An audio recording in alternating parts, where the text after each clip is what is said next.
Deep in the heart of the Petén rainforest, where the sun fights its way through an ever-closing green, stone roofs pierce the canopy like the tips of sleeping giants. For centuries, this place was a city of kings, a place of towering pyramids, precise stars, and courtly rituals, and yet, for just as long, it lay hidden from the wider world, reclaimed by vines and silence. This is not legend. These are the remains of Tikal, once called Yaxmutal, one of the largest urban centers of the ancient Maya, rising to its greatest height during the Classic period between roughly AD 200 and 900.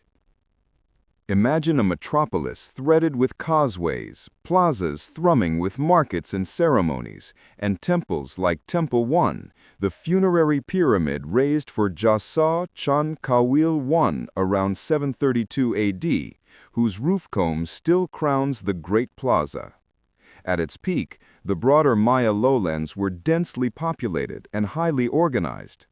Recent LiDAR surveys have revealed that what we once thought small was actually a vast engineered landscape of fields, reservoirs, and roads. Yet greatness met fragility. In the space of a few centuries, the city's heartbeat slowed. Warfare, environmental stress, and severe droughts converged in a complex collapse during the 9th and 10th centuries. Not a single catastrophic event, but a cascading unraveling archaeologists are still piecing together. Today, when the mist parts and sunlight finds those stones, the ruins speak not just of loss, but of scale, ingenuity, and warning. If the idea of a lost city revealed by the jungle moves you, subscribe and join this series. We'll walk the plazas, read the glyphs, and listen to the stones. Long before the great plazas and towering pyramids rose above the trees, this landscape was shaped by steady, patient people, learning to make a living from a dense tropical world. The story begins in the pre-classic era, a long arc from roughly 1000 BC into the first centuries of the Common Era, when shifting from mobile foraging to settled agriculture set the stage for towns and later cities. In the lowlands, around what would become the Great City, archaeologists find traces of early farming and small permanent settlements dating back to the Middle Pre-Classic, with pottery and food storage features that show people were cultivating maize, squash, and manioc, and beginning basic landscape modification. These first communities were pragmatic and ingenious.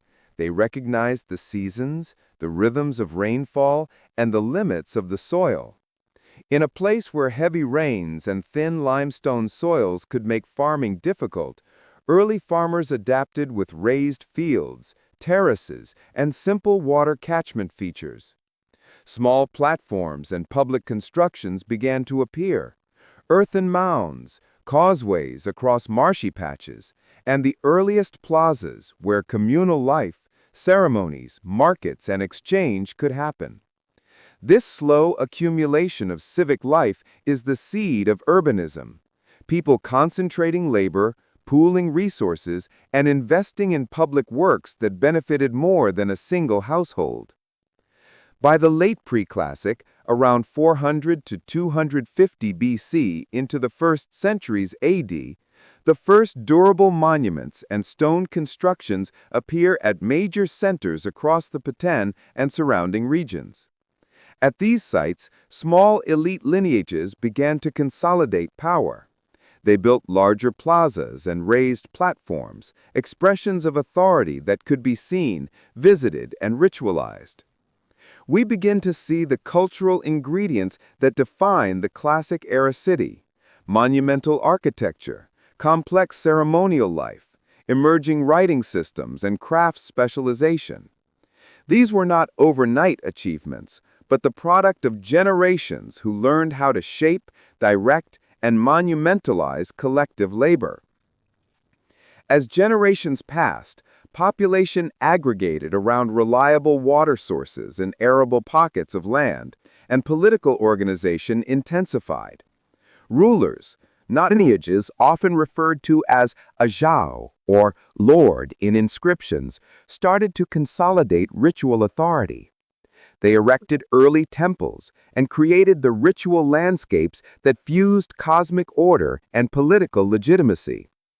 These nascent centers competed and networked with one another through exchange networks that moved salt, obsidian, cacao, and prestige goods across hundreds of kilometers. Trade and ritual reinforced each other. A ruler who could marshal distant alliances and exotic goods could stage ceremonies on a scale that validated his power at home. The physical landscape was being remade.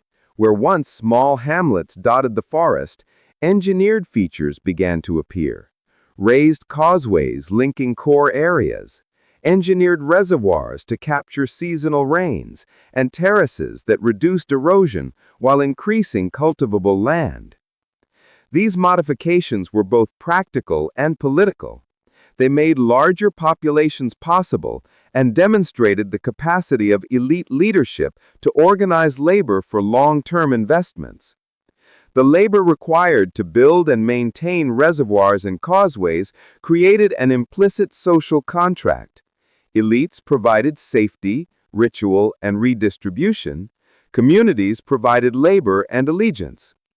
Recent archaeological syntheses show that this was not haphazard, but deliberate management of water and soil resources across broad landscapes. Urban life unfolded gradually, but inexorably. Wooden and thatch houses gave way to stone foundations for elites and public buildings. Plazas became stages for civic life, where calendars were read, alliances were affirmed, and the ancestors were propitiated. The introduction and refinement of writing and calendrical systems, in the form of glyphic inscriptions, allowed rulers to record genealogies, ritual dates, victories, and sacred histories. These inscriptions are not mere decoration, they are administrative tools and political propaganda, anchoring lineage claims in the memory of stone. Through these texts, rulers made the past serve the present, and shaped the way communities understood their place in time and the cosmos. At the heart of the awakening city is a network of interdependent specialists. Potters, weavers, stoneworkers, scribes, and ritual specialists whose combined skills created an urban culture. Markets moved staple foods, crafts, and prestige items. Ceremonial life, including ball games, funerary rites, and seasonal festivals, structured the agricultural year and reinforced social cohesion.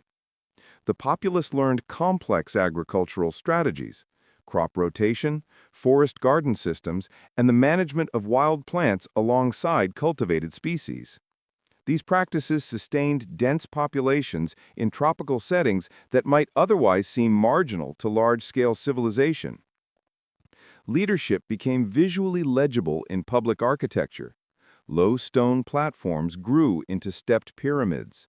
Small shrines became temple palaces with roof combs and stucco facades. These changes signaled more than religious piety. They signaled the capacity to deploy communal labor and control surplus. A single monument could take years to construct, requiring food, raw materials, coordination, and the social will to see the project through. The labor invested created a feedback loop. Monuments generated ritual activity that reinforced elite authority, which in turn mobilized more labor for greater monuments. Over generations, this loop yielded the monumental urbanism we now uncover beneath the trees. The city's layout reflected a worldview. Plazas, pyramids, ball courts, and causeways were not randomly placed. They organized human activity around sacred geography. Kings and elites staged rituals to mirror and participate in cosmic cycles, using architecture as a stage for cosmological drama. The alignment of structures to celestial events and the placement of tombs within pyramids tied the earthly authority of rulers to larger sacred patterns.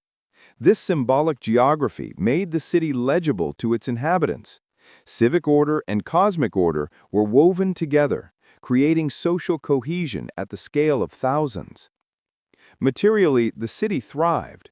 Pottery workshops proliferated. Artisans produced fine polychrome ceramics, carved stone stelae, and painted murals.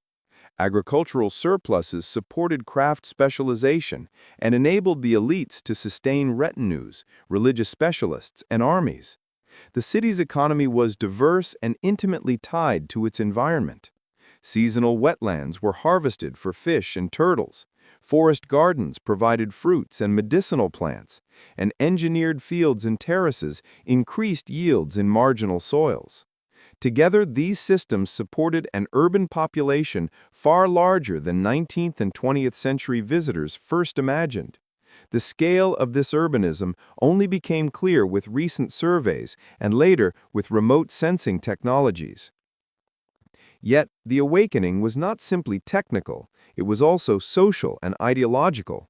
Rulers drew on ancestral myths and emerging historiography to claim continuity and divine sanction. Public performance, elaborate costumes, feasting, ritualized warfare, and elaborate burials created a shared language of status, piety, and power. Children born into elite households learned a script of ritual duties and political negotiation. The wider population learned the rhythms of markets, planting seasons, and festival cycles that structured daily life.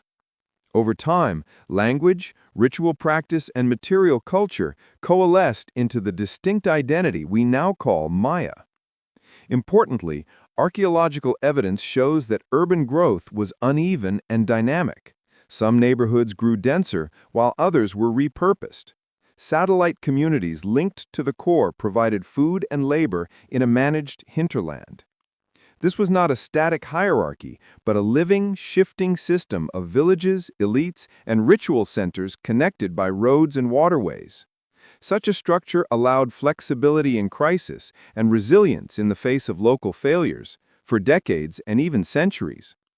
The innovations of the pre-classic and early classic periods enabled dense, sophisticated urban life to flourish in what outsiders might assume was an inhospitable jungle. As the city matured into the Classic period, a time commonly dated from roughly AD 250 to 900, its political life grew more complex. Competing dynasties, shifting alliances, and periodic warfare shaped the political map. Monumental stelae recorded the accession of rulers, victories in battle, and sacred calendrical rites. These inscriptions are precise. They anchor events to specific dates and lineages, allowing modern scholars to reconstruct political histories with unusual clarity for ancient America. Through this recorded past, the awakening city reveals not only how it grew, but how it thought about itself. In short, the awakening of this civilization was a longue durée of adaptation, invention, and social organization. It was a story in which environment and human agency co-evolved. People engineered the land to gain food and security, while social institutions adapted to manage labor, ritual, and knowledge. What began as scattered farmsteads became a metropolis of stelae and plazas, an urban organism that could support tens of thousands. The stones we now see above the soil are the final layers of a deep history, a landscape of practices, technologies, and beliefs that turned jungle into a living city. As we move deeper into this story, we will trace how that growth reached a remarkable peak, a moment when rulers carved their names into stone and aligned their temples with the heavens, and then how a combination of human and environmental pressures began to stress the systems the city had built. But first, remember that this awakening was not inevitable. It was the product of choices, experiments, and continuous negotiation with an environment that rewarded creativity and punished hubris. By the early centuries of the Common Era, the settlement that began as scattered farmsteads had become a place of order and ambition. The transformation did not happen overnight.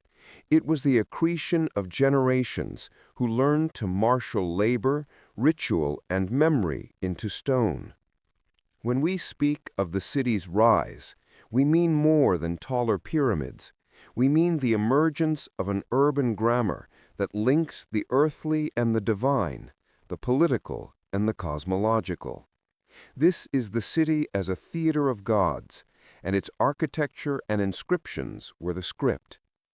At the heart of this change was a new kind of leadership. Elites, often titled Ajah in the inscriptions, claimed authority by staging sacred acts that connected them to ancestors and the heavens. Monumental architecture became the language of that claim. Stepped pyramids rose from plaza floors like mountains, mimicking the cosmos. Palaces with carved lintels broadcast genealogies. Stelae recorded accession dates in the long count, so a ruler's place in time could be read centuries later. Through these public acts, power was made visible and durable. Consider Temple I and the figure of Josao Chan Kawil I. His funerary monument crowns the Great Plaza and still dominates the skyline. Built around 732 AD, this pyramid was more than a tomb, it was a statement, a king securing his memory by stacking stone into a vertical claim on the sky. His reign, and those like it, expressed what a ruler needed to be in that world: war leader, ritual specialist, and cosmic mediator. Inscriptions and burial practices inscribed social order into the very fabric of the city. The urban core fed and amplified itself. Causeways, sakbeob, linked plazas and neighborhoods, allowing ritual processions and the movement of goods. Reservoirs and engineered fields sustained large populations, enabling specialization. Potters, scribes, stonemasons, and astronomer priests who recorded eclipses and equinoxes.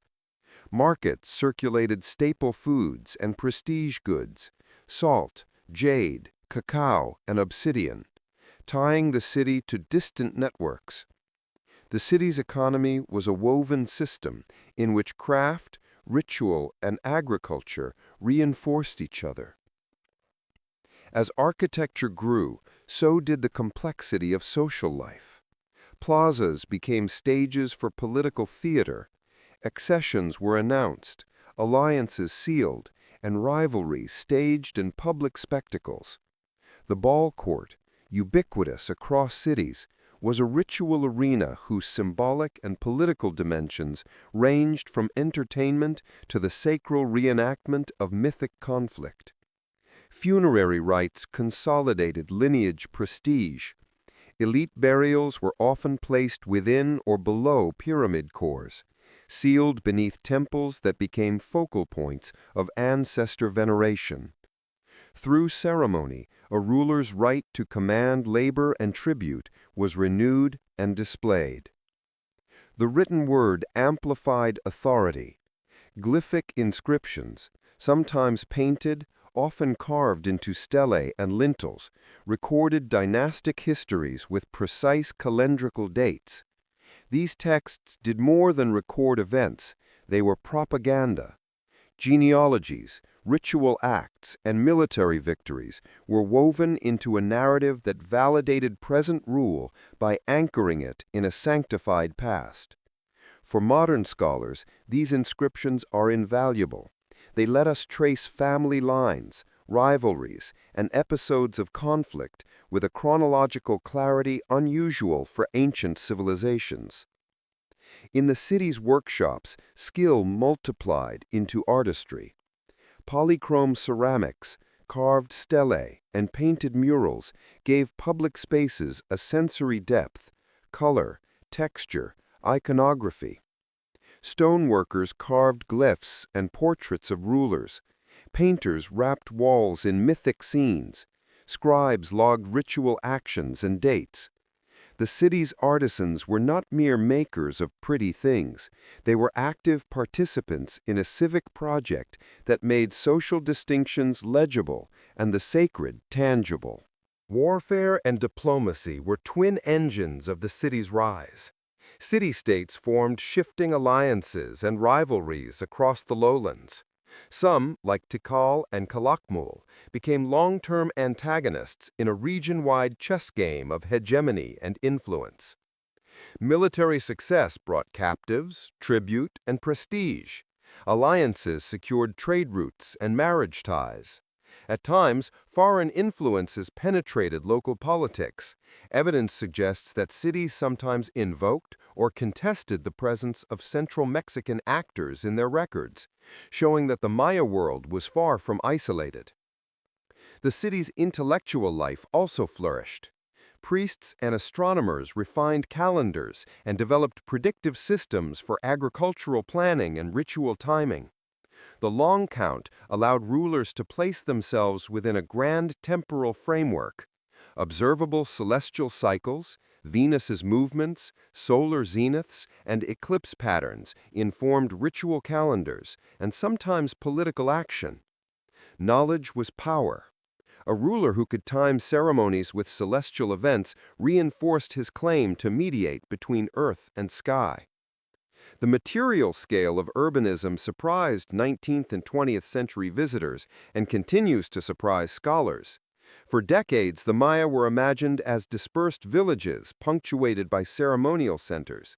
Recent LiDAR surveys have rewritten that picture, exposing vast, interconnected networks of terraces, causeways, field systems, and habitation sites, landscapes of engineered agriculture and dense settlement that supported far larger populations than once believed.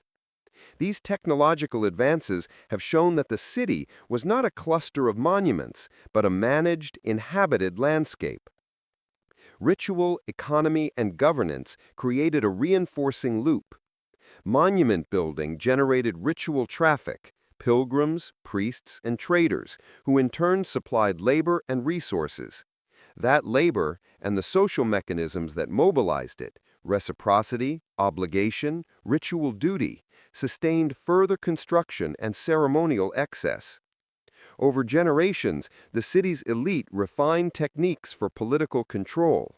Marriage ties, ritual reciprocity, warfare, and the distribution of luxury goods all cemented a hierarchical order that could coordinate large-scale projects. This was also a world of visible inequality.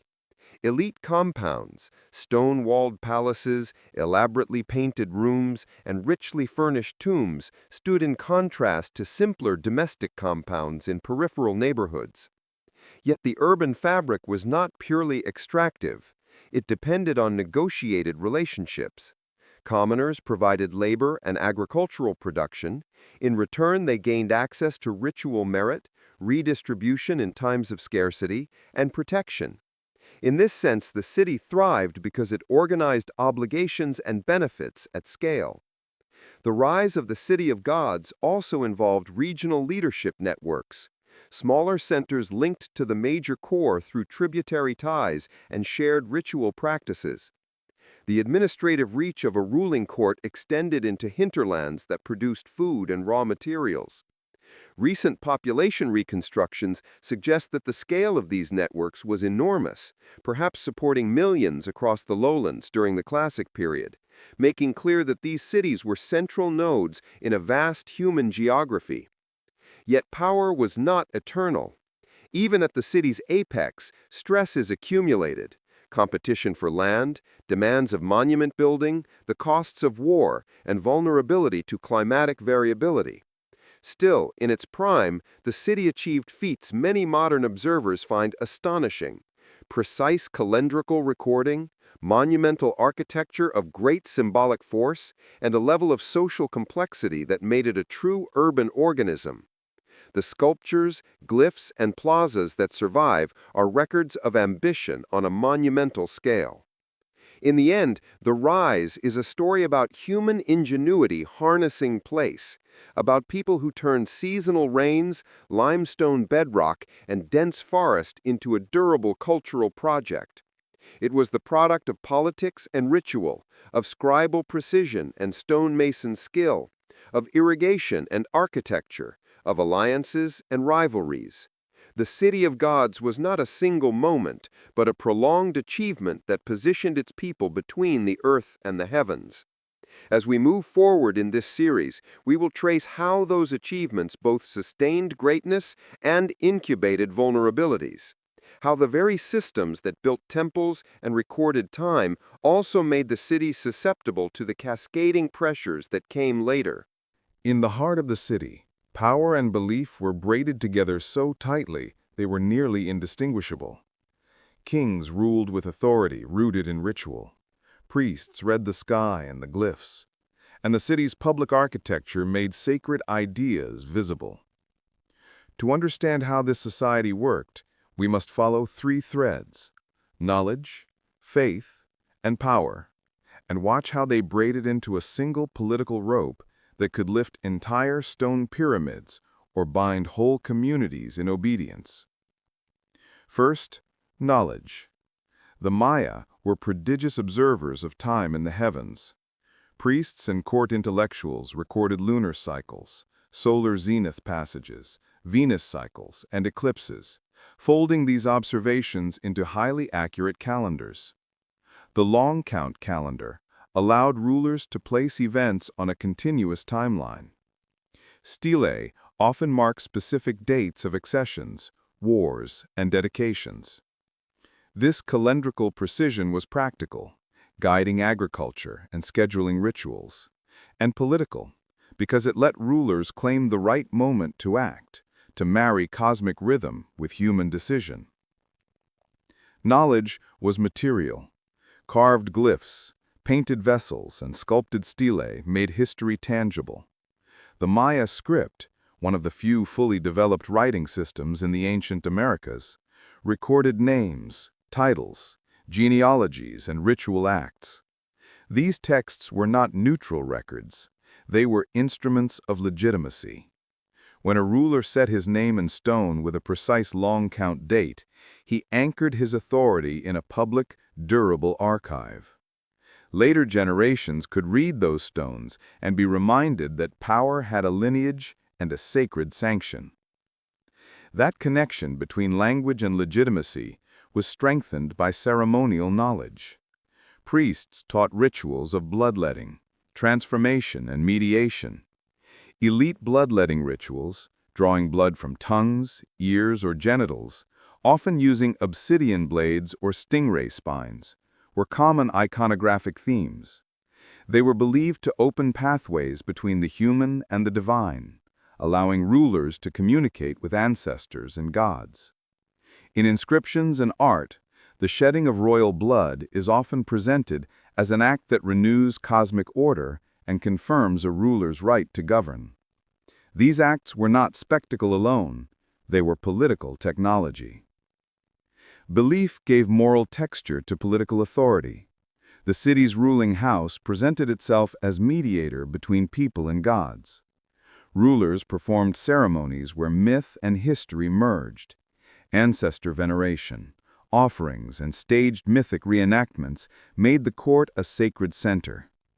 Gods like Kawil, the lightning lineage deity associated with rulership, and the maize god, a symbol of life, fertility, and human origin myths, appear across monuments and codices, shaping royal ideology. By embodying or aligning with these powers, rulers transformed political acts into sacred obligations.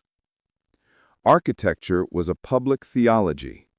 Pyramids, palaces, and ball courts were not simply buildings. They were staged cosmologies. A pyramid's vertical axis could be read as a world axis, connecting underworld, earth, and sky. Ball courts, often placed in civic cores, represented mythic contests between life and death, and provided a ritual theater for negotiation and conflict resolution.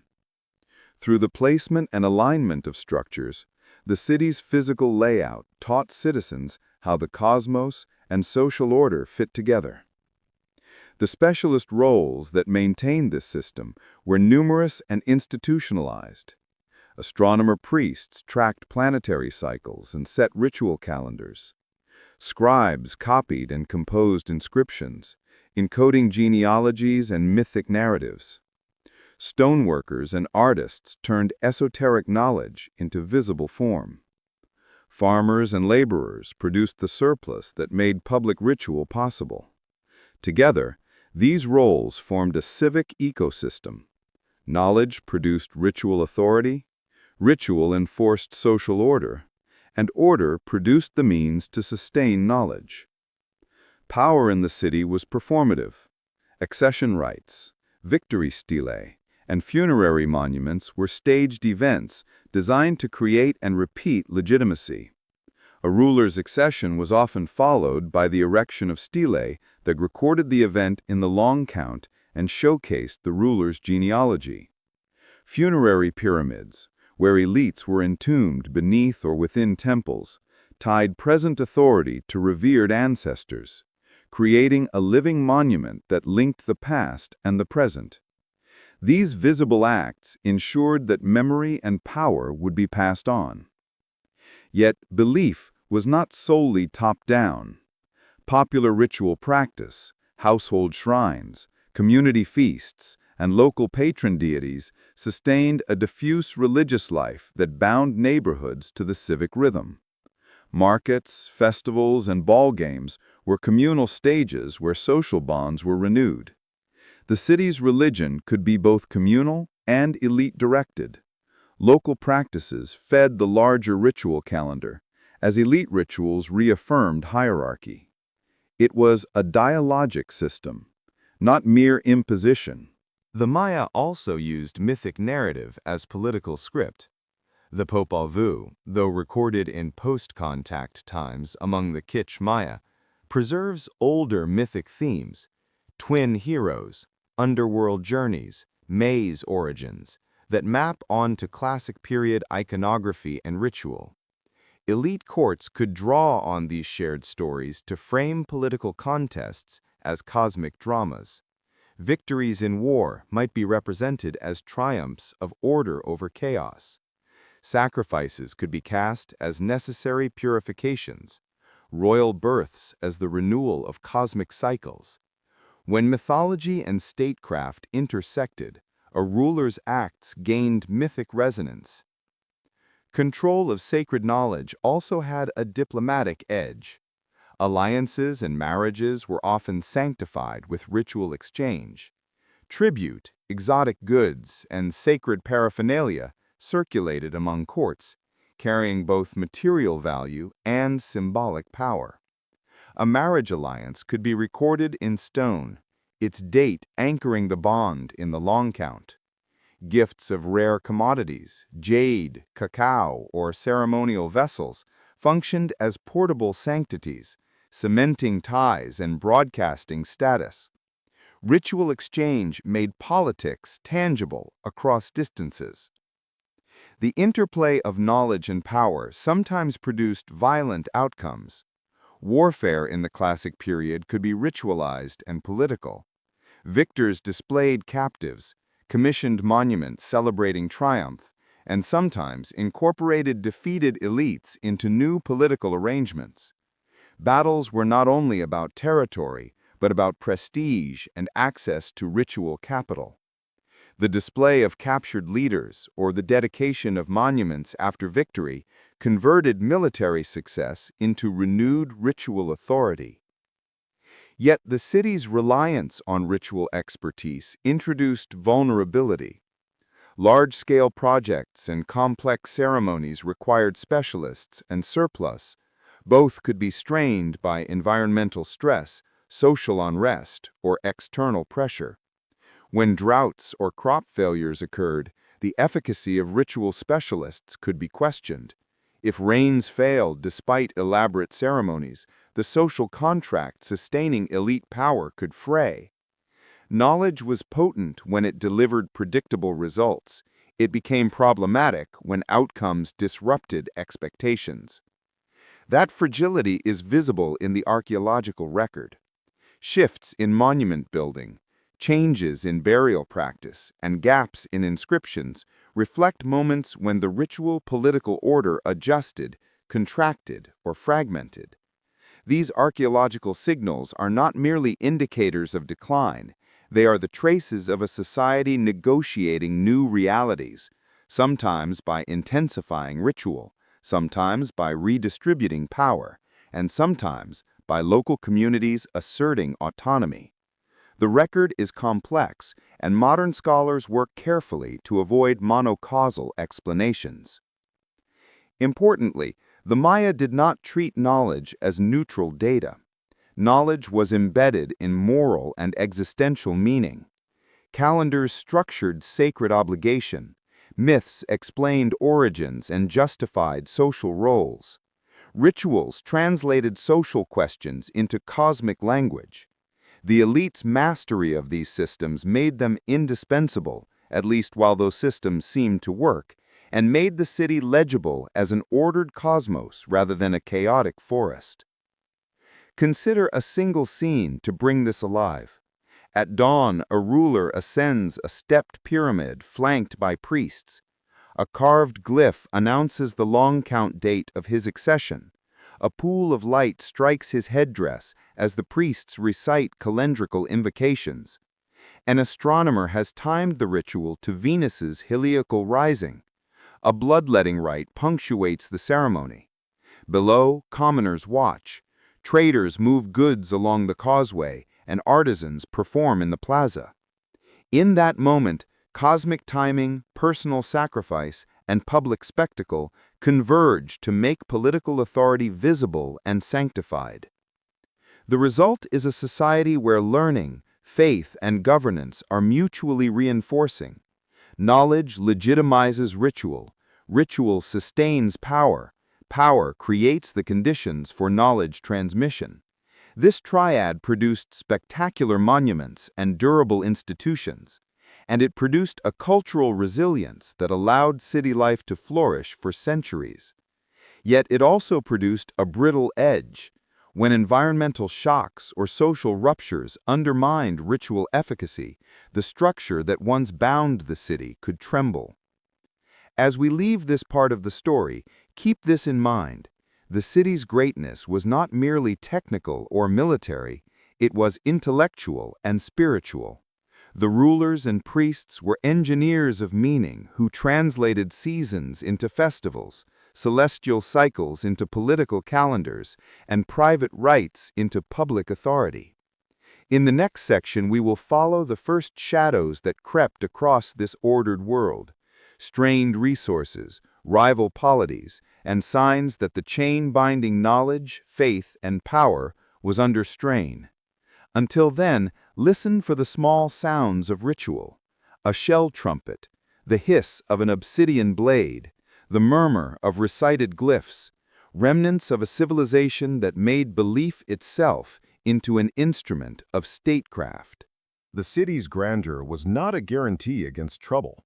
By the later centuries of the Classic period, roughly AD 600 to 900, signs of strain begin to appear in the archaeological record. Interrupted monument building, changes in burial practice, and shifting settlement patterns. These shadows did not arrive all at once. Rather, a web of stresses, political, environmental, and social, slowly converged, turning localized problems into region-wide crises. Warfare was one of the earliest and most visible cracks. City-states competed fiercely for prestige, control of trade routes, and political influence. Major rivalries, most famously between Tikal and the Snake Kingdom of Calakmul, produced periods of intense conflict. The defeat of Tikal in AD 562 by Allied powers is recorded in stone and set in motion political realignments that lasted generations. These star wars and dynastic coups did not merely decide who wore the crown. They reconfigured labor pools, tributary systems, and the flow of goods that sustained elite projects. War exacted an economic cost. When a polity lost a major battle, its capacity to extract tribute and mobilize labor could collapse suddenly. Populations might be relocated, captured elites replaced, and long-term projects, reservoir maintenance, temple construction, agricultural infrastructure left without stewardship. In some regions, evidence shows deliberate destruction of monuments and the halting of stele erection, public signs that a court's authority and its ritual program had been interrupted. These political shocks could cascade across dependent communities. But war was only one thread.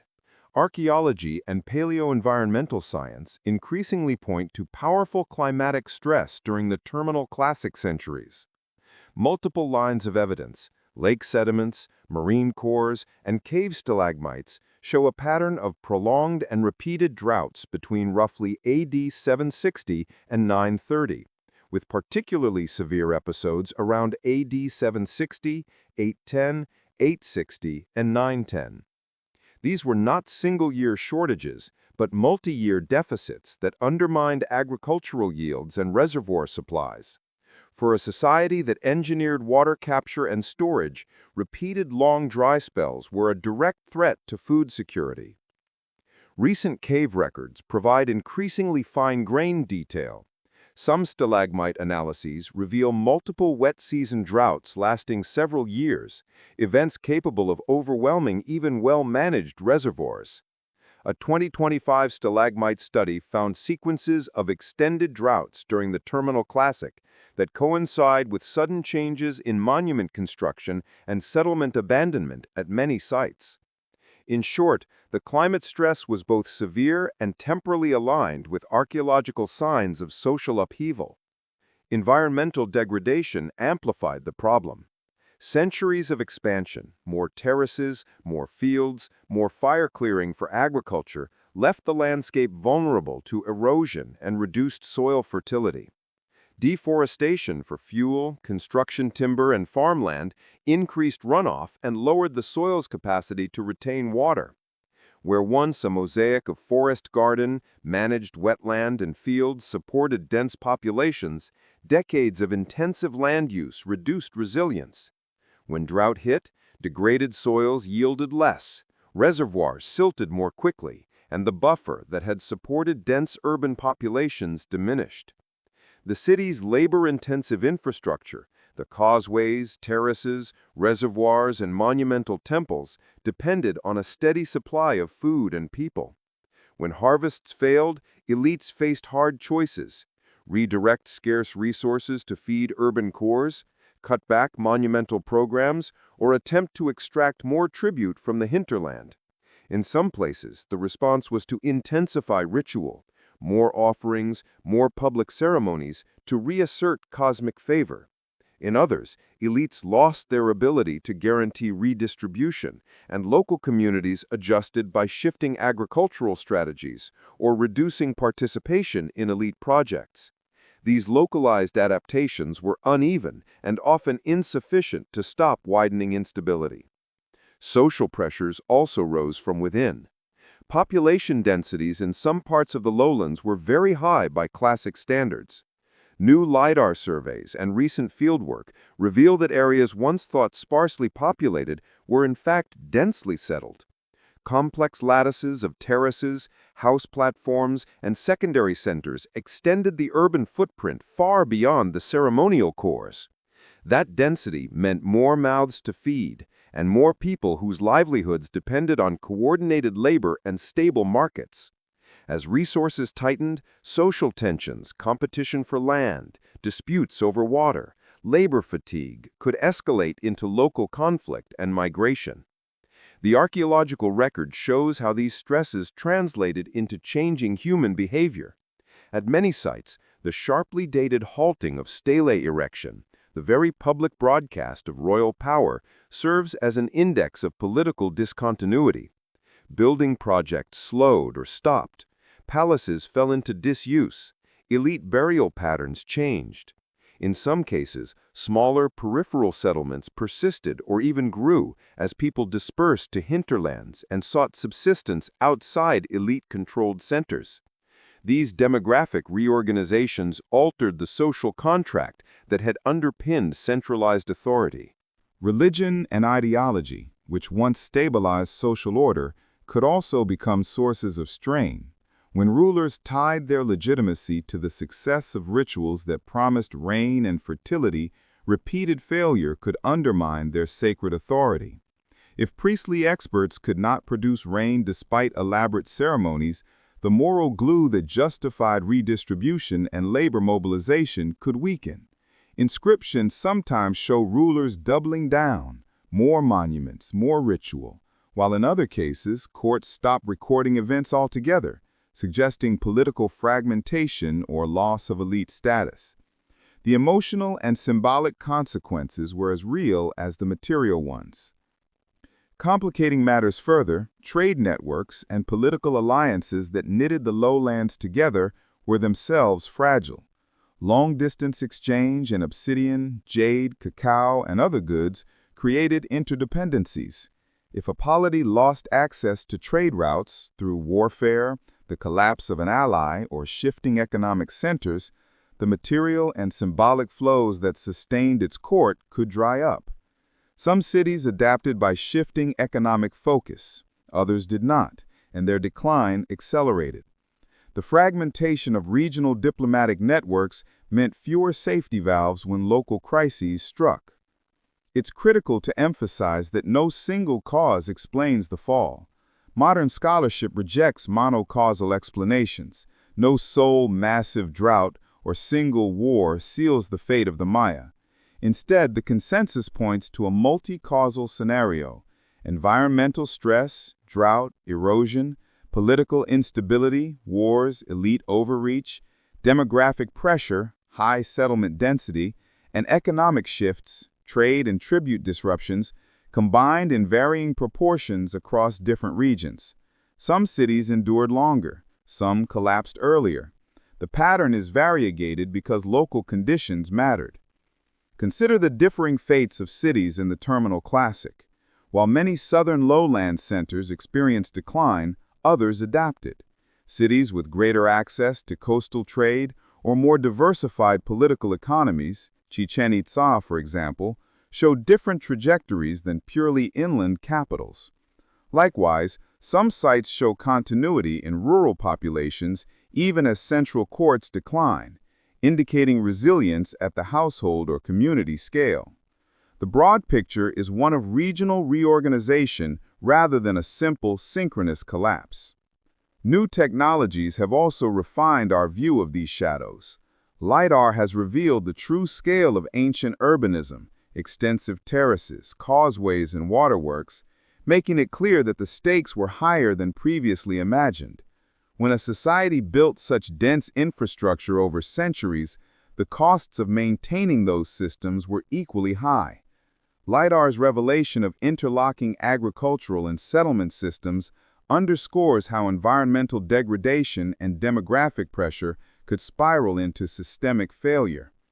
On the ground, evidence points to incremental collapse. Neighborhoods abandoned, elite compounds dismantled or repurposed, and ceremonial centers used less frequently. In certain regions, ritual practices persisted even as political complexity declined, suggesting that ordinary people retained cultural frameworks even while elites faltered.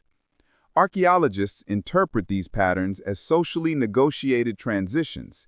People made choices, move, adapt crops, change ritual intensity within a constrained set of options. Those choices, multiplied across communities, reshaped the landscape. The human stories behind this archaeology are not just about loss. They are also about migration, adaptation, and survival. People relocated to better watered valleys, intensified forest garden methods, or formed new political coalitions. Some elites reinvented themselves in smaller polities, others vanished from the record. The archaeological silence of a grand plaza does not always mean the death of a culture, but rather a transformation in where and how people organized their lives. The shadows beneath the splendor thus represent a complex interplay of human choice and environmental constraint. They are warnings about systems pushed to their limits, dependence on intensive landscape modification, the political dangers of over-centralization, and the risks of tying legitimacy tightly to ecological success. At the same time, the shadow years show human agency, local strategies, negotiated survival, and cultural persistence. The ruins we see are the product of both failure and adaptation. As we move into the next section, we will watch how the silence deepened, how plazas emptied, Inscriptions stop, and stonework fell to root and root to stone. We will follow the last generations who climbed pyramid steps, performed needed rituals, and faced a world in which the rains grew uncertain, and the political networks that had once knit the region together began to fray. Their story is not a single moment of catastrophe, but a prolonged negotiation with forces much larger than any single court. The end did not arrive like a single bolt of lightning. It came in a long, uneven silence, woven from many threads, markets that thinned, rituals that ceased to draw crowds, reservoirs that failed to refill, and monuments whose carving was never finished. In the archaeological record, that silence is recognizable not as a clean break, but as a cascading series of failures. Public inscriptions stop, construction slows, and neighborhoods empty. Over the course of 2 centuries, roughly between AD 760 and 950, many of the great southern lowland cities faded from the public stage, and the jungle began to reclaim their stone. One of the most powerful lines of evidence for the timing of this transformation comes not from potsherds or monuments, but from the chemistry of caves and lakes. Stalagmites and lake sediments record multi-year drought episodes during the so-called Terminal Classic. Several high-resolution studies show repeated severe dry spells, some lasting multiple consecutive years, centered around the late 8th through the 10th centuries. These drought sequences coincide remarkably with reductions in construction, the halting of dated monuments, and regional demographic decline. In plain terms, the rainfall rhythms that had underwritten agriculture and reservoir storage shifted at the very moment cities most depended on them. That climatic stress was not an abstract background factor. It interacted with human systems built for a different rhythm. Centuries of intensive land use, terracing, field expansion, fire clearing, and timber harvesting had remade the landscape. These modifications increased immediate productivity but eroded long-term resilience. Soils lost organic matter, terraces silted faster, and catchments filled with sediment. When drought reduced input to reservoirs, the margins of survival narrowed. Communities that had once maintained surplus for labor mobilization now faced shrinking buffers, and the social bargains that had sustained monumental projects became harder to honor. Warfare amplified the stress. The historical map of the classic lowlands was crowded and competitive. City-states jockeyed for influence, resources, and prestige. Victories could bring captives in tribute, but defeats exacted immediate cost. The historical record carved into stone preserves episodes of prolonged conflict and dramatic reversals of fortune. When major centers were beaten in battle, their tributary networks and labor pools could collapse. Irrigation and road maintenance could be neglected. Planned constructions could be left unfinished. Warfare, in this context, functioned as both cause and consequence. It undermined systems already strained and fed back into social instability. The demographic picture complicates the story further. For decades, scholars underestimated the density of settlement across the lowlands. New LiDAR surveys have revealed landscapes packed with terraces, house platforms, and causeways, evidence for urban populations far larger than once thought. These higher population estimates mean more mouths to feed, more labor to coordinate, and more pressure on fragile soils and reservoirs. The higher the population density, the lower the margin for error when droughts hit, and when political extraction continued.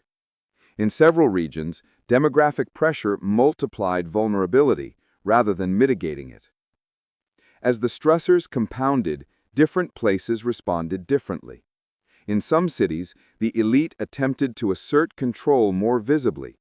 New monuments, intense ritual displays, and aggressive warfare were used to reassert legitimacy. In others, inscriptions and public buildings simply stopped, an archaeological silence that signals the collapse of a court's capacity to command labor and craft. At Tikal, for example, construction continued into the early 9th century, but then faltered. The last major stelae date to the latter part of the century, and by the 10th century, the city had largely been abandoned as a civic center. These local variations underscore a broader pattern. The collapse was not uniform, but regionally variegated, synchronized by shared environmental stress, yet modulated by local political economy. The archaeological traces of these processes are often intimate and human. Excavations reveal the reuse of royal suites by squatters, hearths installed within formerly ceremonial rooms, and domestic trash deposited in plazas. Looting of tombs and the removal of valuables from older monuments capture the erosion of respect for dynastic symbols. Pottery styles shift. Local, utilitarian forms replace luxury ceramics. Monument carving ceases. These material changes mark how everyday life reoriented. Public ideology receded, and survival pushed people to repurpose what the city had left behind. Yet silence in the plazas was not always accompanied by cultural extinction. In many regions, household-level practices continued. People farmed, maintained local shrines, and kept elements of ritual life alive, even as the grand court system collapsed. Archaeologists find persistent village and rural occupations after the decline of urban cores, evidence that the population retreated to different forms of social organization rather than vanishing. These continuities complicate any simple narrative of total collapse. They show adaptation and persistence amid transformation. Trade networks and external connections also shifted.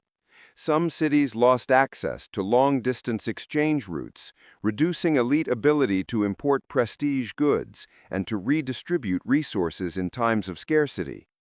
Others adapted by redirecting economic strategies. Coastal and northern centers that could tap maritime trade or different ecological niches sometimes fared better in the terminal classic. The uneven redistribution of trade benefits created winners and losers, and those differences shaped the speed and character of abandonment across the region. Importantly, the collapse should not be read as a moral failing of those people who built the cities. The societies of the classic lowlands engineered sophisticated solutions, reservoir systems, terraces, ritual calendars, and administrative mechanisms that supported high population densities for centuries. Their vulnerability emerged from the interaction of complex systems with new climatic patterns and political stresses. In ecological terms, they were highly adapted to a particular set of conditions.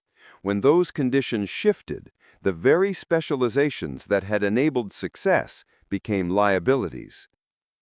Modern modeling also suggests that relatively modest reductions in rainfall, on the order of 20 to 40%, could tip an intensely managed water system from resilience into crisis. Reservoirs silt up, evapotranspiration increases, and crops that depend on predictable seasonal rains fail. For societies dependent on coordinated labor to maintain infrastructure, even short-term stress can cascade into institutional failure. The scientific work linking paleoclimate reconstructions with archaeological timelines gives weight to the conclusion that climatic variability played a significant, though not exclusive, role in the process. Political fragmentation often followed environmental pressure. As core authorities weakened, smaller local polities or autonomous communities frequently asserted independence. Inscriptions at formerly subordinate centers show the emergence of local rulers in the 9th century, using emblem glyphs that once belonged to distant capitals. This fluorescence of localism transformed political geography. Where networks had been integrated and hierarchical, they became patchworks of smaller centers, some stable, some ephemeral, each negotiating survival in new ways. In practice, this meant less centralized maintenance of waterworks and roads, further undermining the old urban mechanisms. The social consequences were profound. Elite households lost their monopoly on ritual knowledge. Communal rites persisted, but in altered forms. The spectacle of public court performance diminished. Yet cultural memories did not entirely die. Many of the mythic and ritual elements survived in transformed ways among descendant populations. Oral traditions and later codices preserve threads that link classic practices to post-classic and colonial-era Maya belief systems. The silence of the plazas is therefore also a shifting of cultural expression, rather than absolute cultural erasure. Archaeological work in the 21st century has also revised the scale and complexity of the story. LiDAR campaigns have exposed vast urban footprints and agricultural investments, suggesting that the stakes of collapse were higher than previously imagined. Maintaining the systems that supported millions required extraordinary social coordination. New paleoclimate studies continue to refine the timing and severity of drought episodes, making the correlation with social change ever clearer, while reinforcing the picture that multiple causes converged to produce regional collapse. Looking at the landscape today, the silence is deceptive. The jungle hides not only ruins, but stories of adaptation. In some valleys, population reorganized around lakes and rivers. In others, people moved to upland refugia or changed agricultural practices to emphasize drought-tolerant crops and forest gardens. These adaptation strategies enabled survival for many communities even as political complexity declined. The archaeological record captures both endings and continuations, evidence of human flexibility in the face of systemic stress. The collapse matters because it reframes our understanding of human environment entanglement. The story of the classic lowlands is neither a simplistic tale of ecological suicide nor a triumphalist narrative of technological mastery. It is a nuanced case of how social institutions, environmental management, and climatic variability can interact to produce both extraordinary achievement and profound vulnerability. The silence that fell across plazas and causeways was the outcome of this interaction, a long, regionally varied unraveling in which people responded as best they could to changing circumstances. As we move to the next chapter, we will follow the slow ritual of disappearance, how roots pry apart stone, how roofs collapse into leaves, and how the jungle covers what human hands once raised. We will also trace the faint echoes of memory that kept those cities in the imaginations of descendants and explorers, the legends, the maps, and the eventual rediscovery that transformed silence into the questions archaeologists are still answering today. For centuries, the city that once hummed with markets and ritual was not so much destroyed as gently erased, reclaimed by a forest that knows how to cover and hide. Stone did not vanish so much as fall into a new ecology. Roots seeped into joints, vines wrapped columns, and mossed terraces became soil. The more the jungle grew, the less a passing traveler could see.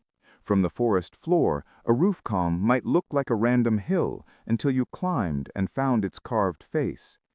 This slow swallowing is what turned an urban organism into what the world would later call a lost city. The mechanics are simple and merciless. Tropical roots seek moisture and minerals. They pry at joints, widen cracks, and over decades can lever blocks out of alignment. Rainfall dissolves old lime plaster and carries sediment into plazas and reservoirs. Foliage drops humus that buries sculpture in a thin, fertilized shroud. In this climate, the visible life of stone is short by archaeological standards. Within a few centuries, monuments can be obscured to ground level if human maintenance ceases. What looks like timeless permanence in a dry climate becomes temporary in a rainforest unless people keep working the stones. Indigenous memory did not always vanish with maintenance.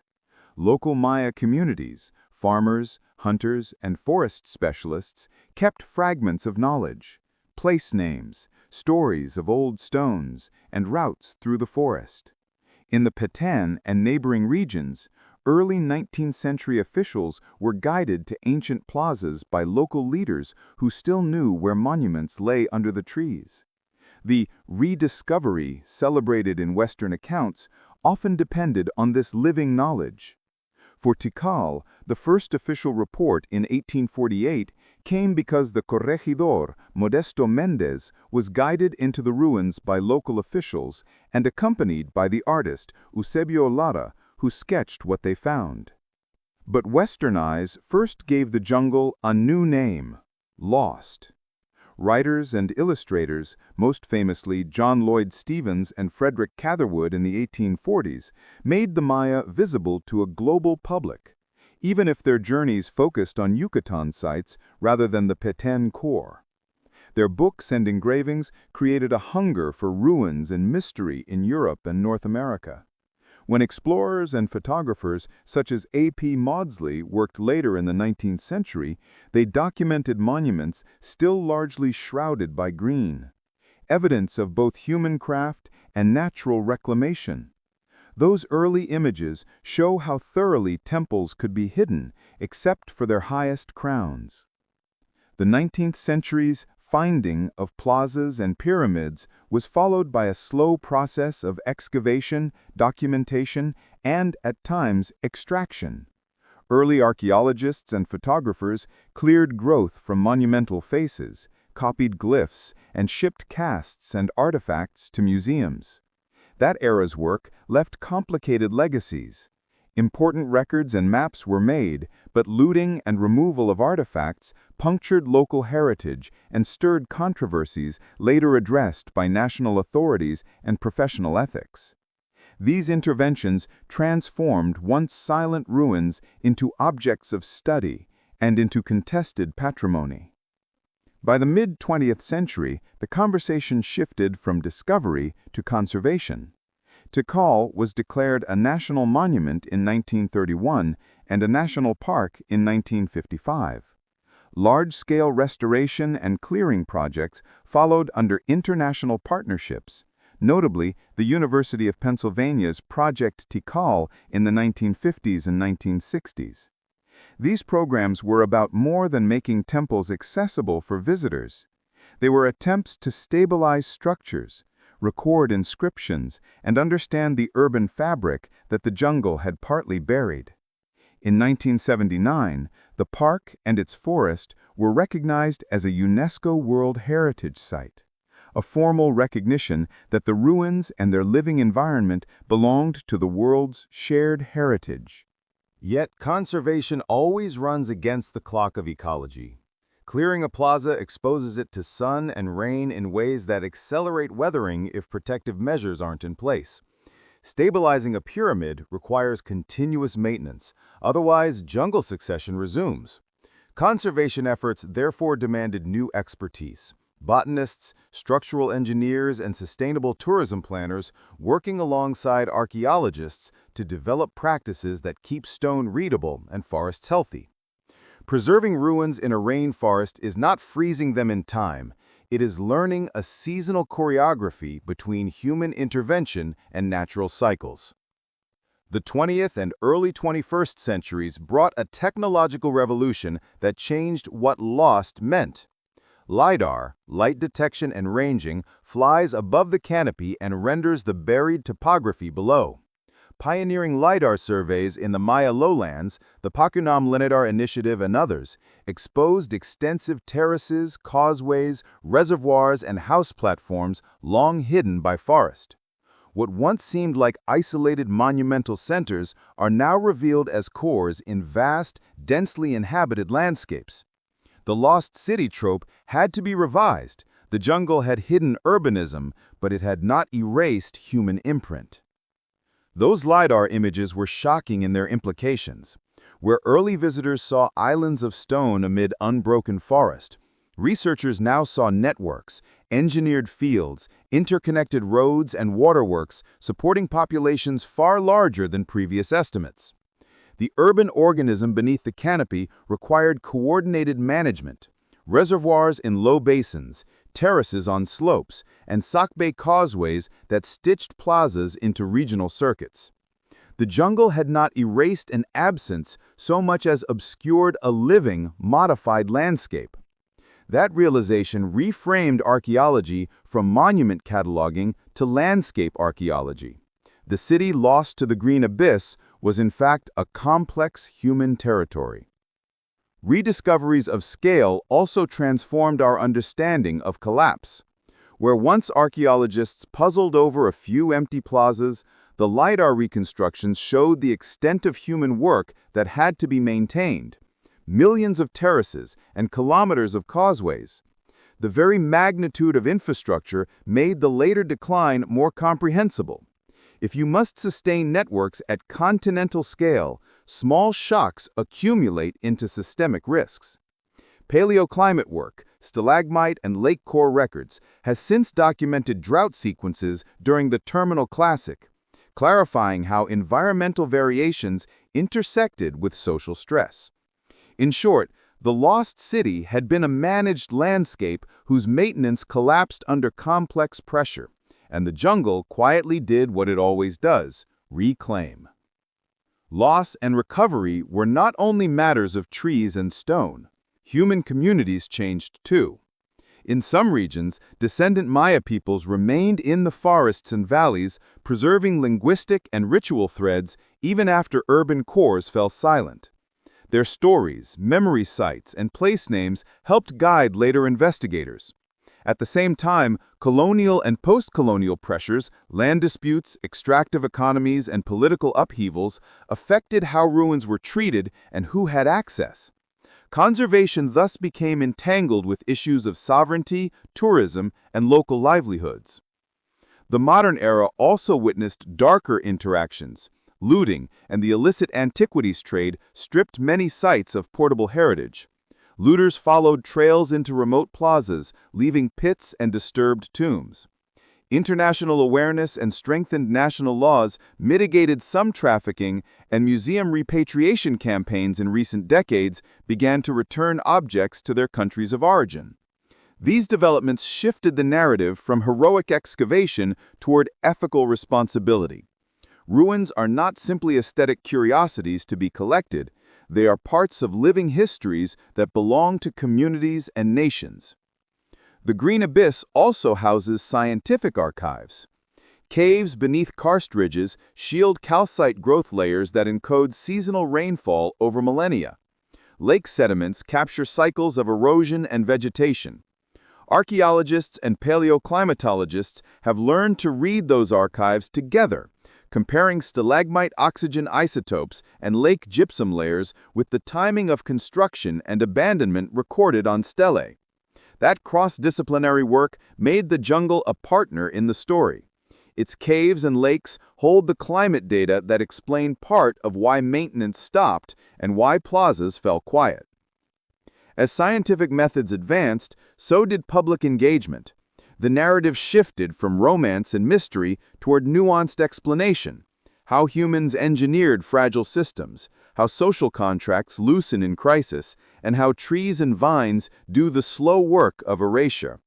National parks, UNESCO protection, and responsible tourism created new economies around ruins, sometimes bringing resources for conservation and sometimes creating pressures of their own. The living forest that reclaimed stone is at once the cause of disappearance and the context in which heritage must be preserved. Restoration efforts in the mid-20th century, careful clearing, consolidation of masonry, and controlled visitor access opened plazas for study without attempting to freeze them in a static past. Contemporary conservation recognizes that ruins are dynamic features in dynamic ecosystems. Interventions must respect both archaeological integrity and ecological health. That lesson shapes how modern teams work with local communities, integrate scientific monitoring, and manage visitor flows to reduce wear on ancient stone. The goal is not to make the jungle disappear, but to allow stone and forest to coexist in ways that preserve information and meaning. The rediscovery arc, from indigenous memory to 19th century explorers, from archaeological clearing to LiDAR revelations, changes how we frame lost. The Green Abyss did not obliterate human achievement, it simply hid a record that required new tools and partnerships to read. What looked like disappearance is in many ways a slow folding. The city went into a different mode of existence, one where people and forest formed new relations, and where later generations would uncover the embedded stories. Today, when researchers overlay LiDAR maps, paleoclimate curves, and epigraphic timelines, the lost city emerges as a complex actor in history, one that rose by shaping its environment and then faded as social and environmental balance shifted. The jungle remains both antagonist and preserver. Roots break stone, but silt preserves pollen. Vines hide glyphs, but cave calcite records drought. The Green Abyss is thus both a veil and an archive, a living partner in the long story of human settlement and decline. The lesson of the Green Abyss is less romantic and more sober. Human achievements are durable in memory and record, but they are not invulnerable. Cities can be swallowed by forests and centuries of silence, yet they also survive in people, in bones, in pollen, and in rock. As we watch vines retreat from a newly cleared stela or trace a faded glyph with gloved fingers, we are reading not only a monument, but a negotiation between people and place that continues to the present day. The lost city is not simply an object of wonder, it is a mirror. It asks what we will do with our own landscapes and whether we will listen to the slow voices that speak from stone and root. The story of these jungle cities did not end when their plazas grew quiet. Instead, their silence turned into a question that drew people back in waves. Explorers, antiquarians, professional archaeologists, and, in the last decades, interdisciplinary teams equipped with technology their predecessors could not imagine. Rediscovery was not a single moment, but a long process of revelation. Mapping, recording, debating, and, finally, rethinking what a city beneath the canopy really was. The first modern outside audiences to learn of Maya ruins were those who read the travelogues of the 19th century.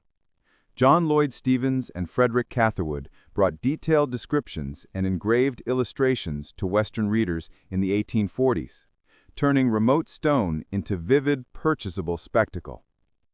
Their work sparked international interest and created the narrative frame, romantic, dramatic, and often inaccurate, that would follow later explorers into the field. These early accounts helped convert scattered knowledge into a public fascination with lost cities. Local knowledge, however, was the real thread connecting past to present. Officials and indigenous guides led early investigators to hidden plazas and roof combs. In Tikal's case, the corregidor Modesto Mendez and local guides reached the ruins in February 1848. Artist Eusebio Lara documented the visit, and their report circulated soon after. Western discoverers often depended on the living memory and pathfinding skills of local people, a reminder that the jungle had never entirely erased human presence or memory. Later 19th and early 20th century figures professionalized the study. Alfred Percival Maudsley photographed and cast inscriptions from meticulous study. His work provided baseline documentation that later scholars still rely on. Systematic clearing, drawing, and photography during this era transformed ruins from curiosities into objects of scientific inquiry, even as colonial and extractive practices sometimes harmed local heritage. Maudsley's records, carefully archived, remain essential for understanding sites as they once stood. The mid-20th century marked another leap: systematic excavation and conservation.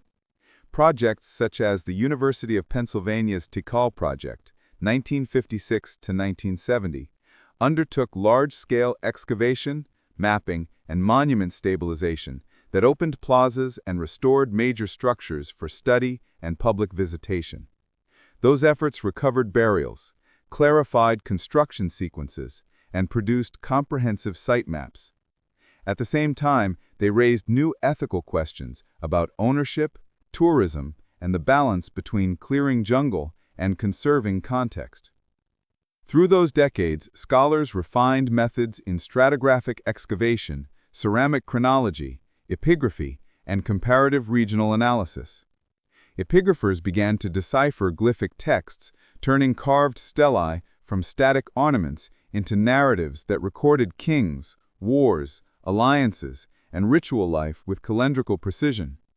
Suddenly, monuments became sources of dated history, rather than mere architectural marvels.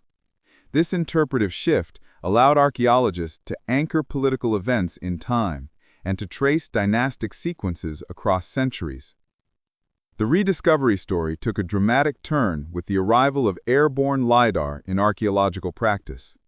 Scanning from small aircraft, LiDAR can see under the canopy by firing millions of laser pulses and measuring the ground return, producing high-resolution elevation models that reveal causeways, terraces, reservoirs, and house platforms hidden by trees. The 2018 Pacernum LiDAR Initiative and related projects exposed settlement patterns across thousands of square kilometers, showing that the classic island model of isolated monumental centers was wrong. These sites were cores in expansive, engineered landscapes. LiDAR's revelations reframed archaeological questions. Where once researchers focused on plazas and stelae, they now confronted networks, roads, sakbeob, linking centers, terraces and reservoirs indicating large-scale agricultural engineering, and dense house platform arrays that suggested urban populations far greater than previous estimates. Those images forced a reevaluation of social scale, labor organization, and environmental impact, and they made the magnitude of maintenance work required to sustain urban life shockingly clear. Parallel to mapping advances, the decipherment of the Maya script matured. By the late 19th and early 20th centuries, specialists could read many glyphs that recorded names, titles, dates, and events. Epigraphy transformed stelae and lintels into historical documents. Where once dates were rare and ambiguous, now inscriptions tie rulers to precise long-count dates, enabling archaeologists to synchronize political histories with paleoclimate records and settlement evidence. This cross-referencing gave new power to interpret how political events correlated with environmental stress and social change. Scientific collaboration extended beyond mapping and texts. Paleoclimatologists began extracting data from cave stalagmites and lake sediments, which preserve chemical signatures of past rainfall and erosion. Studies over the past 2 decades documented repeated droughts during the Terminal Classic, multi-year wet season deficits that coincide with declines in monument construction and settlement abandonment at many southern lowland sites. By pairing precise climate proxies with epigraphic timelines and LiDAR settlement maps, researchers constructed an integrated narrative of stress and response across the landscape. The synthesis of these disciplines created the modern revelation. No longer were ruins merely admired for their artistry. They became data-rich archives revealing demographics, infrastructure, ecological management, and institutional breakdown.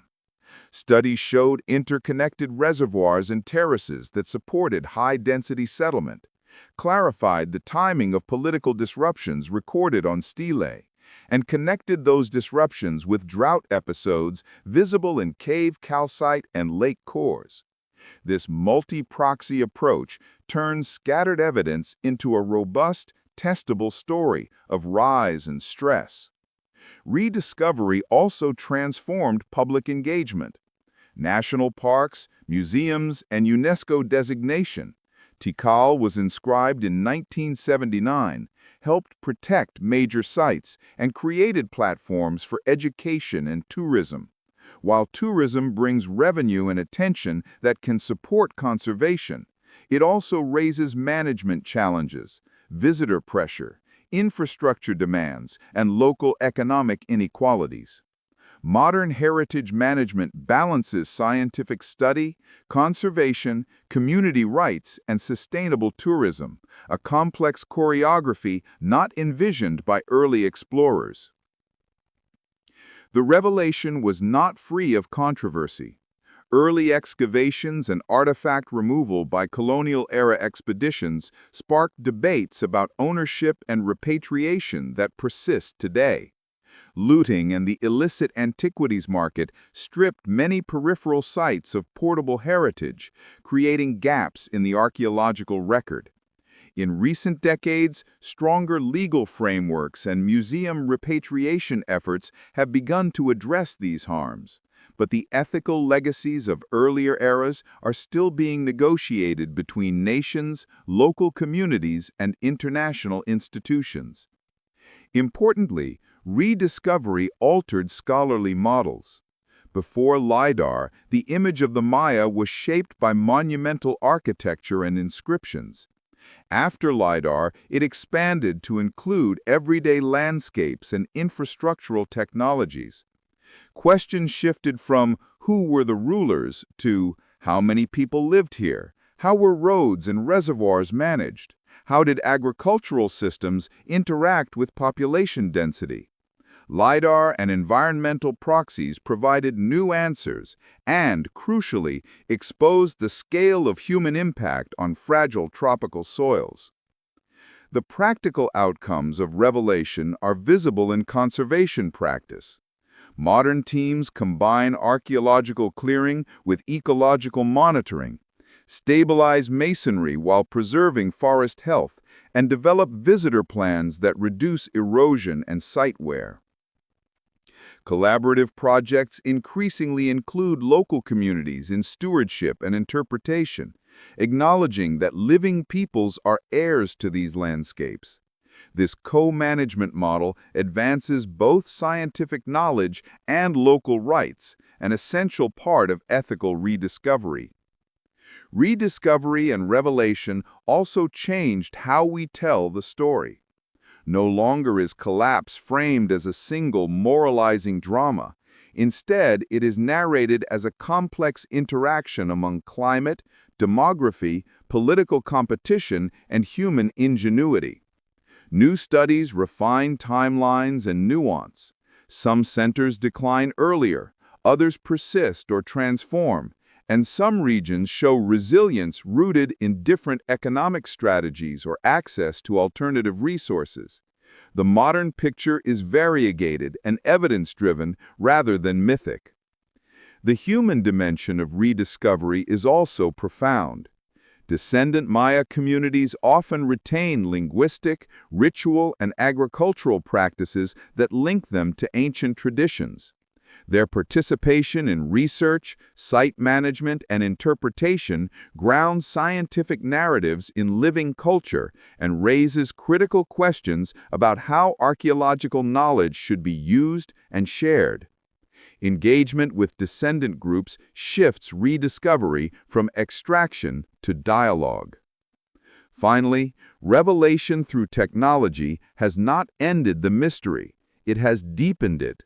LiDAR shows networks, but it does not by itself explain political choices. Epigraphy records events, but the causes and lived experiences behind those events still require excavation, paleo-environmental study, and ethnographic context. Rediscovery is therefore iterative. Each dataset suggests new questions, and each method, whether laser pulses, isotopic chemistry, or careful reading of a glyph, adds a piece to a vast, still incomplete puzzle. In the end, rediscovery and revelation is the story of how knowledge itself evolves. Early explorers revealed silhouette and stone. Mid-century archaeologists excavated tombs and texts. 21st-century scientists layered remote sensing and climate proxies to reveal networks and correlations. Together, these efforts transformed a romantic image of lost cities into a rigorous, multidimensional understanding, a landscape of human design, ecological constraint, political drama, and cultural continuity.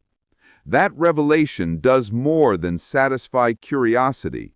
It gives us models for how societies organize, adapt, and sometimes unravel in the face of shifting conditions.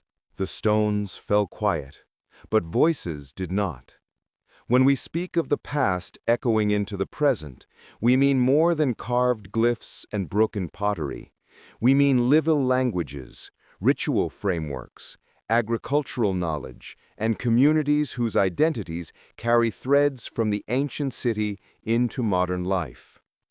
Across Mesoamerica, especially in Guatemala, Mexico, Belize, and Honduras, millions of people trace cultural, linguistic, and genetic descent from the societies that built and maintained those plazas.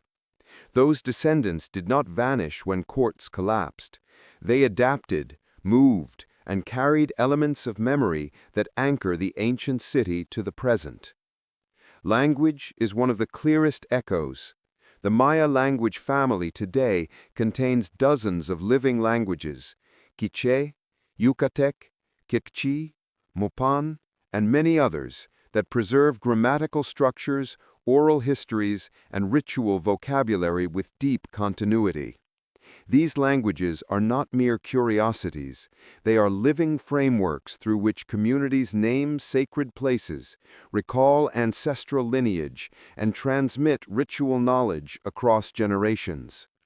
Linguistic continuity helps scholars link modern practices to ancient counterparts and gives descendant communities a direct cultural claim to the past. Ritual practice is another persistent strand.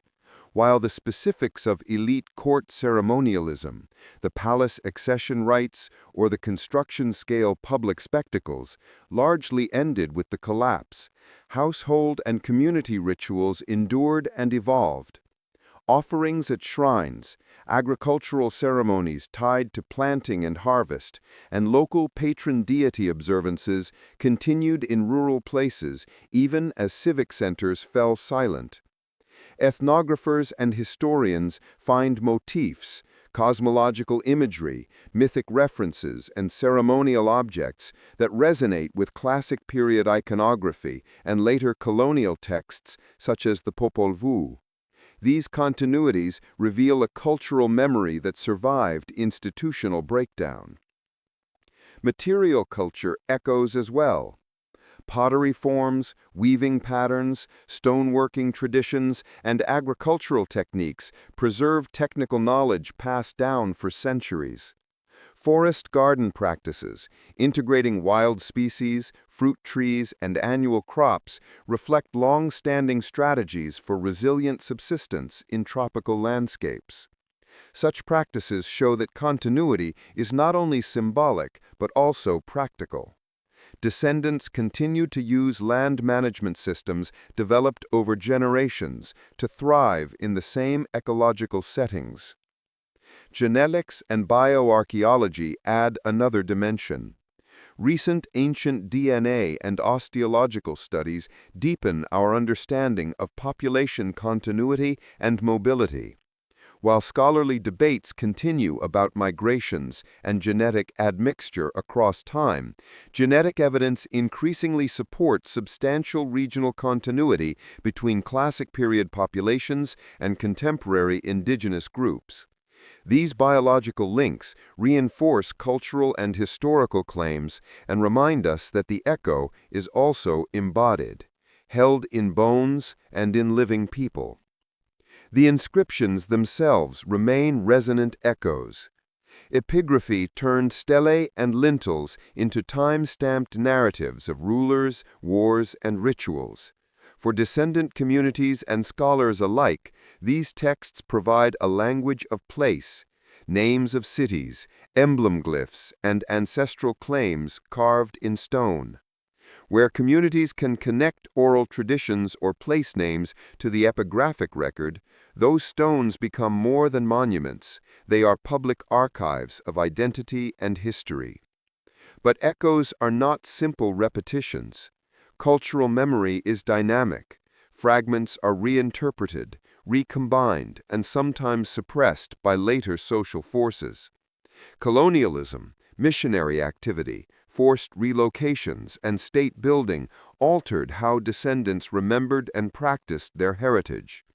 In some regions, indigenous rituals were hidden or syncretized with Christian practice. In others, memories persisted more openly. Understanding echoes requires tracing both continuity and the disruptions that displaced or reshaped it. Archaeology has played a paradoxical role in these echoes. Excavations and conservation revealed material traces that validate and enrich descendant narratives, but the discipline's early colonial era practices also extracted artifacts and sometimes excluded local voices. Modern archaeology increasingly recognizes that the past must be interpreted in collaboration with descendant communities. Co-produced research, where local knowledge guides fieldwork and interpretation, produces richer, ethically grounded understandings of how the past continues to echo. Museums and repatriation debates give public form to these tensions. Artifacts removed in earlier centuries now sit in collections worldwide, prompting questions about ownership, narrative authority, and the responsibilities of institutions to descendants. Repatriation movements and collaborative exhibits are reshaping who tells the story of the stones and how. For many descendant communities, the return of sacred objects is not merely symbolic. It is a restoration of relational cosmologies that link people to places and ancestors. The landscape itself holds a memory archive. Caves, lakes, and soils preserve chemical records, pollen, isotopes, and sediment layers that reconstruct ancient environments and human impact. These paleoclimate archives are scientific echoes. They let modern researchers hear the rhythms of past rain and drought, to match environmental change with social events recorded in stone. When stalagmite oxygen isotopes and lake gypsum layers show multi-year droughts during the Terminal Classic, they create a chorus of evidence that resonates with archaeological silence in plazas. That interdisciplinary echo links ecology to human action and helps explain why certain social choices had the consequences they did. Public memory, how societies remember their past in stories, monuments, and education, frames the echoes too. National narratives in Guatemala, Mexico, and Belize vary in emphasis. Some highlight the grandeur of ancient cities as national heritage and tourist attraction. Others focus on continuity of indigenous identity and rights. The UNESCO designation of sites like Tikal, 1979, made World Heritage claims that both protect and commodify the past. These state and international frameworks shape how echoes are mediated in classrooms, films, and visitor centers. Tourism is a double-edged echo. It brings funds for conservation, employment, and platforms for cultural presentation. At the same time, tourism can commodify and distort local practices, create environmental stress, and privilege certain narratives over others. Sustainable heritage tourism, where local communities participate in governance, guide interpretation, and capture economic benefits, creates an ethical pathway for managing echoes so that living people, not only distant visitors, thrive from their heritage. Education and cultural revival movements use echoes as tools for resilience. Indigenous language programs, community archaeology projects, and cultural festivals reassert continuity and provide intergenerational transmission of knowledge. When youth learn ancestral farming methods or decipher glyphic motifs in community workshops, the past is not a museum exhibit. It becomes a resource for identity, livelihood, and political mobilization. These initiatives show echoes functioning as engines for contemporary empowerment. The scholarly echo, how research reshapes public understanding, has been particularly loud in the last 2 decades. LiDAR studies and new population estimates revised what we thought about urban scale and social complexity. Higher population estimates and evidence for extensive water management altered debates about resilience and vulnerability. If millions once lived in engineered landscapes, the social and environmental demands of that scale change how we judge ancient decisions and modern parallels. These scientific revelations remake the echoes by reframing the past in terms that matter for present policy discussions about land use and climate adaptation. There are also difficult echoes, practices from the past that challenge modern ethics. Evidence of ritual sacrifice, captive display, or violent conflict forces honest reflection about the moral complexity of ancient societies. Archaeology can reveal practices that are shocking to modern sensibilities, and descendant communities may interpret such findings very differently. These echoes demand careful, contextualized explanation so that modern audiences understand history without simplistic moralizing. The political uses of echoes deserve scrutiny. National and regional actors sometimes deploy ancient heritage to support modern agendas, territorial claims, tourism promotion, or cultural nationalism. While heritage can empower communities, it can also be instrumentalized in ways that marginalize minority voices or mask contemporary inequalities. Responsible stewardship requires attention to whose echoes are amplified and whose are muted.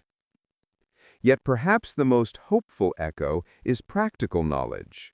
Agroecological wisdom embedded in forest gardens, soil restoration techniques, and water management strategies. Modern researchers increasingly recognize the resilience of indigenous land use systems and work with descendant communities to adapt traditional practices to contemporary challenges, including climate change. That exchange between archaeological insight and living practice turns echoes into actionable knowledge for sustainable futures. Community-led archaeology exemplifies ethical practice that turns echoes into partnership. When local and indigenous groups co-design projects, deciding what to excavate, which stories to prioritize, and how finds are displayed, the research amplifies local voices and ensures benefits return to communities. Such projects also produce better science. Local knowledge guides interpretation, oral histories suggest research priorities, and community oversight prevents exploitative practices. Echoes thus become collaborative instruments for knowledge and justice. Conservation practice likewise reflects echoing responsibilities. Stabilizing a pyramid, controlling visitor traffic, and restoring a plaza are not only technical acts, they are ethical choices about which pasts to make visible and how to include living people in decisions. Conservation plans that integrate biodiversity protection, sustainable livelihoods, and cultural rights model how the past can be preserved without dispossessing those who live in its shadow. The discipline of public archaeology, museums, outreach, school curricula, shapes the social life of echoes. Exhibits that center descendant narratives, bilingual interpretation, and repatriated artifacts change how audiences understand the past. When museums collaborate with communities to tell histories on their terms, public memory shifts away from exoticizing ruins and toward shared stewardship. These institutional echoes matter because they determine who benefits from heritage and how history informs civic life. Looking ahead, echoes will continue to be refashioned by new research and new politics. Advances in remote sensing, ancient DNA, and isotopic chemistry will clarify migration and diet. Community archives will surface oral histories. Repatriation and legal reforms will return artifacts and authority. The past is not fixed. Its echoes are living conversations among scientists, descendants, policymakers, and the public. The questions change, and so do the answers. The echo we should listen for most closely is humility. The ruins under the canopy teach that achievement and vulnerability are two sides of the same coin. The people who built monumental cities developed knowledge and institutions remarkable for their time, and they also faced social and environmental limits that shaped their history. Their echoes are cautionary and instructive. They ask us to consider how we organize labor, manage ecosystems, and memorialize the past while protecting living cultures. The story we followed is neither a clean tragedy nor a single triumph. It is a long human experiment, centuries of invention, ritual, and governance that produced monumental cities across the Classic period, roughly AD 250 to 900, and then a complex, regionally varied unraveling in the centuries that followed. What archaeologists now agree on is this: achievements that look immovable in stone were sustained by fragile social and environmental arrangements, and when those arrangements shifted, plazas fell quiet. Science has helped turn silence into explanation.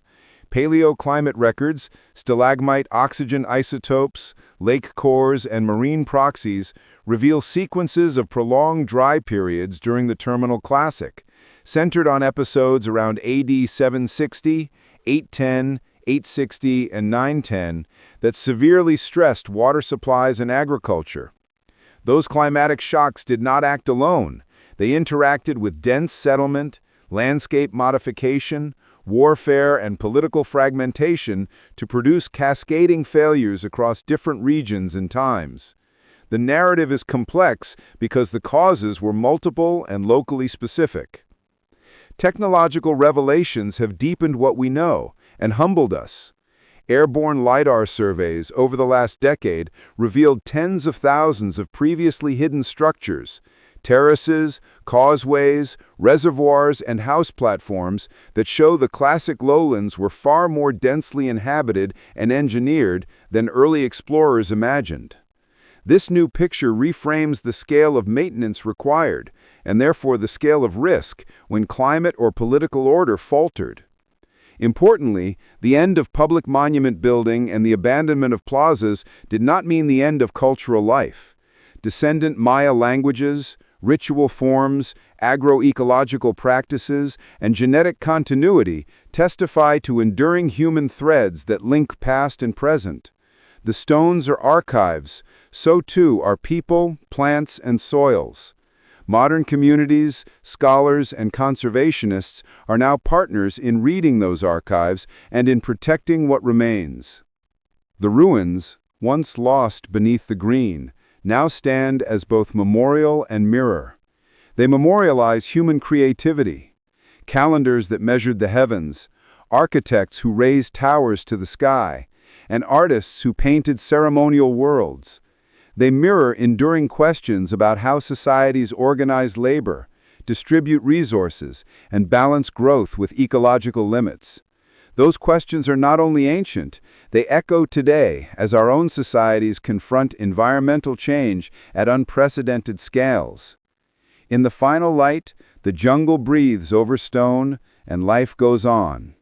Preservation is not the arrest of change, but a stewardship that asks, how do we honor the past while supporting living communities and fragile ecosystems? The answer depends on science, ethical practice, and partnership, with descendant peoples foremost among those partners.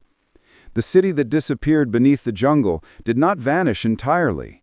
It returned in new forms: language, ritual, land use knowledge, and in the traces that modern tools now read.